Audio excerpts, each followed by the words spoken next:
Hello අනමම cheese cake එකක් ටොපින් කරන්න තමයි යන්න හදන්නේ. ඉතින් අද මගේ ළඟ තියෙන මේ චීස් කේක් එකේ ලස්සන වෙන්නේ ස්ට්‍රෝබෙරි ටොපින් එකක් එක්ක. ඉතින් අපි බලමු කොහොමද මේ චීස් කේක් එක ස්ට්‍රෝබෙරි ටොපින් එකකින් ලස්සන වෙන්නේ කියලා.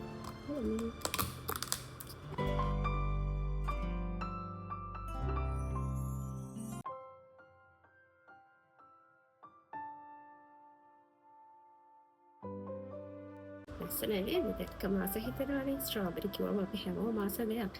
පොඩි අය විතරක් නෙවෙයි මොකෝ අපිත් හැමෝම ආස දෙයක් තමයි ස්ට්‍රෝබෙරි කියලා කියන්නේ. ඉතින් ස්ට්‍රෝබෙරි කියලා කියන්නේ කේක් එක ලස්සන වෙන්න වගේම රසවත් වෙන්න ඇත්තටම හොඳට ගැලපෙන පළතුරක්. ඉතින් ඔයාලටත් බලන්න මේ වගේ ලස්සන ස්ට්‍රෝබෙරි පිරිච්ච චීස් කේක් එකක් රස බලනවා නම් ද පාටි පාට්න චීස් කේක් එකක් එක්ක එකතු වෙලා රස බලන්න.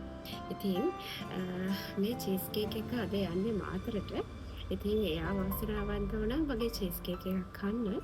ඉතින් අපේ චීස් කේක් රස බලන්න පුළුවන් ඉතින් මාතරයට විතරයි.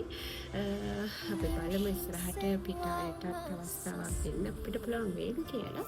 එහෙම පුළුවන් වුණොත් අපි ඒක අපේ පේජ් එකෙන් ඔයාලට කියන්නම්.